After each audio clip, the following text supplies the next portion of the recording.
I know when Jesus said, "Wherever two or three gather together in my name, there I am in the midst of it." And he wasn't talking specifically about Safe Church, but he was giving us a good guiding principle. It's important for us to be in community, and part of Safe Church training is to make sure that we're always in community, if you will. One of the blessings of Safe Church is that it offers us an opportunity to be good neighbors to each other. It offers us an opportunity to follow Jesus by caring for those who may be on the margins, those who have felt alienated or ostracized, or even caring for each other and recognizing that at different times in different places, we have different roles to play in the church. And that our authority, our power, ultimately comes from God. And God invites us into a place of caring for the vulnerable, those who are often pushed to the side, to those who are forgotten, those whom we are called first to serve. Jesus reminds us that our call as his followers are not to laud our authority over others, but to use our authority in the form of humble service. Imagine how different our church would be, how different our world would be, if we looked towards humility rather than authority, or we exercised our power out of a place of love of neighbor and concern for the other. Safe Church, in my opinion, is much needed in this time because it teaches us how to love one another, how to care for each other, how to see Christ present in the other, who may be different than us, who may speak, look, act, have cultural expressions, or love differently than we do. And yet we are called to be one church where the gospel, the good news of Jesus Christ, continues to be spread. I think we can all agree that power in and of itself is neither good nor bad. We just have to remember, as Stan Lee taught us, that with great power comes great responsibility. If you're taking these training courses, you have power and influence in your community. All of us have some degree of power and influence. I think that Safe Church training is important because it helps us to honor the dignity of every human being.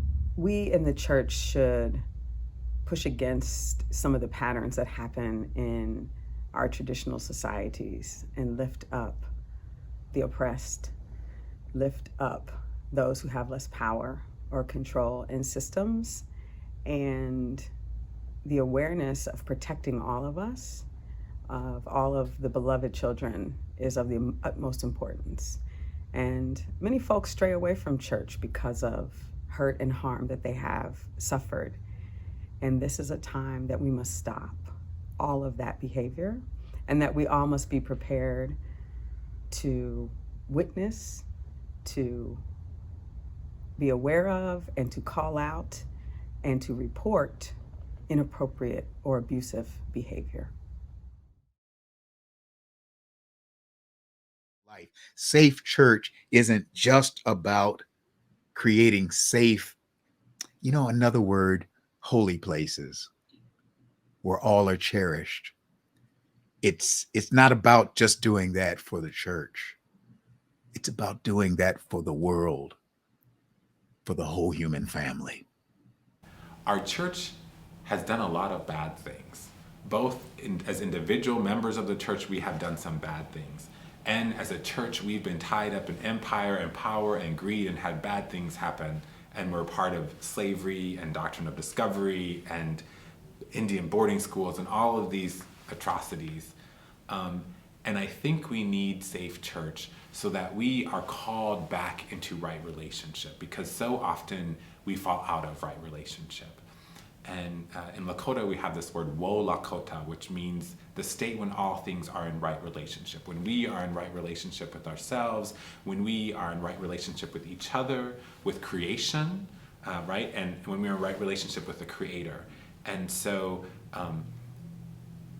that woe in the beginning of that word means that it's an action. It means that we have to constantly work. It's not something that's just going to magically happen because the Holy Spirit is there. It's something that we have to take part in. And I think Safe Church is this reminder and guide and help us to find this right relationship, help us to recognize when we're not in right relationship, and help call us back into that right relationship.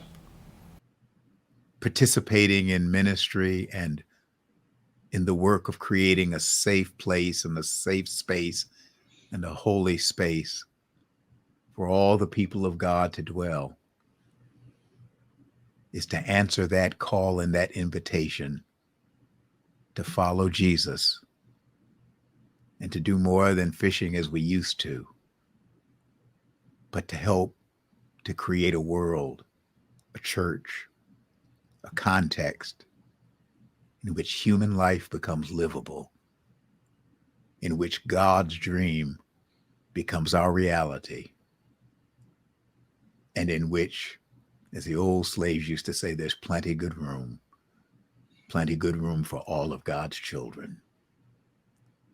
That is an invitation to share in the greatest journey there ever has been.